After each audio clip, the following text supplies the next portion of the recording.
I will take your rituals. Okay. And I will counter it with, I think, a far better Deliverance ripoff, and that is the TV movie Death Stalk. Oh, okay.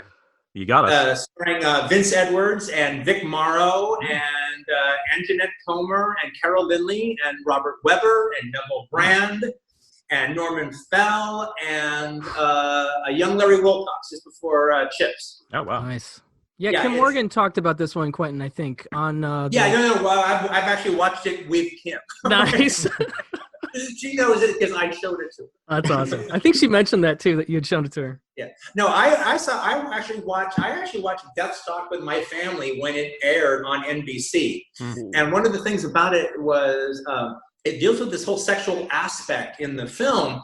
And they made a big deal about that on NBC. Well, this film deals with the sexual politics, and I mean, they kept warning you about it, in between commercial breaks that, be careful about this movie. But that film it's two couples going river rafting, like in Deliverance, down the rapids. It's Vince Edwards and his wife Anjanette Comer, and then Vince Edwards' boss, Robert Webber, and his hot-to-trot wife, Carol Lindley. And back then, any movie with Carol Lindley, she was the go-to for me. That's why I watched it, because I was a big, from the Poseidon Adventure on, I was a big Carol Lindley fan. In fact, I was always really mad when Maureen McGovern had a hit with The Morning After. I want the Carol Lindley. So anyway, 4 escaped convicts break out of jail, and it's Vic Morrow, a great Vic Morrow. Vic Morrow, Neville Brand, disgusting Neville Brand. He's like the crazy sex maniac one of the group. Norman Fell in very deadly form, and then like the young fresh fish that escaped with him, which is Larry Wilcox. And so they come across, the escaped convicts come across the couple that are river rafting, and they tie up the husbands and they take the wives with them. And they're going to use them as hostages. And so they take the wives with them.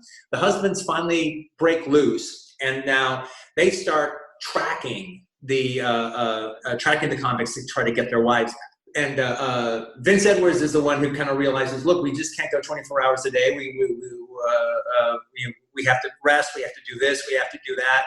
And then also Robert Webber's the boss starts revealing that he's kind of a coward, and Vince Edwards is the one who's got the fortitude to persevere.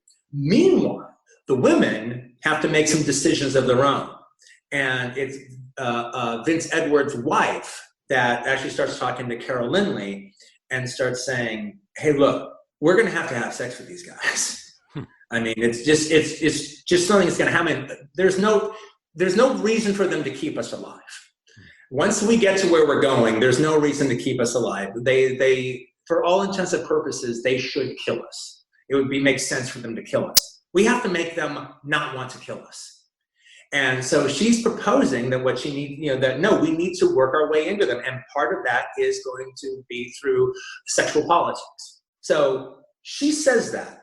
That's her plan. And it strikes the audience as the plan is pretty pragmatic. You get it. But the movie also suggests and does more than hint, but it doesn't say, that Anjanette Comer is drawn to the masculinity of Vic Morrow as the leader. There isn't she's scared of him, but she's drawn to his alpha male status. And she's even drawn somewhat to the fact that he was able to best her husband. He doesn't best him in a fight, but he gets the better of him, and now he has the woman. So it's like she's a female ape being fought over by the 2 gorillas fighting for the tribe. And the thing is, the movie, that whole second half is when the movie gets really, really good. It was so intriguing that I realized that it was based on a book. And so I got the book and I read the book, and the movie's better than the book. The TV screenplay is better and richer and more rewarding than the book that it's based on. The book is, when I started reading I expected the book to be better. I just expected the book to be better. The book is a little harsher at the beginning. It's a little stronger at the very beginning when when the two couples meet the convicts.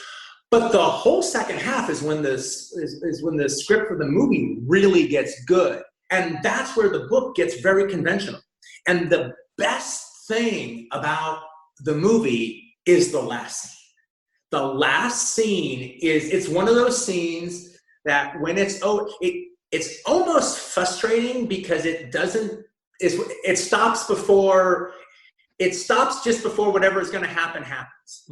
But because it does that, it makes you talk about what happened. I watched it with two friends of mine, and I watched it with Kim. And when the movie's over, you talk about it for 20 minutes. you have to, well, I think this happens. Well, I think that happens. I think this. But actually, the more you go through it, there's only one thing that could have happened.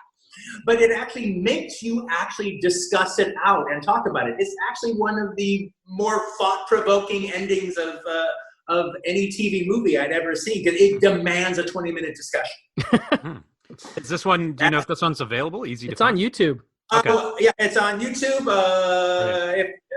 I've heard you say that you can't be bothered watching DVDs anymore. They have to be Blu-rays, but you just can't be bothered. Okay. Is that Brian? That has to be Brian. Not me. Yeah, sure. I have the Video Gems video cassette. When I watched it with Kim, we watched the video cassette. Okay. Video Gems video cassette. Love it. Don't worry, I watched something on YouTube for this episode, so we're good. Oh, okay. Well, that was the one that I was hoping, I'm sorry, I just can't do it anymore. I've changed, Quentin. I've changed. Okay, good to hear.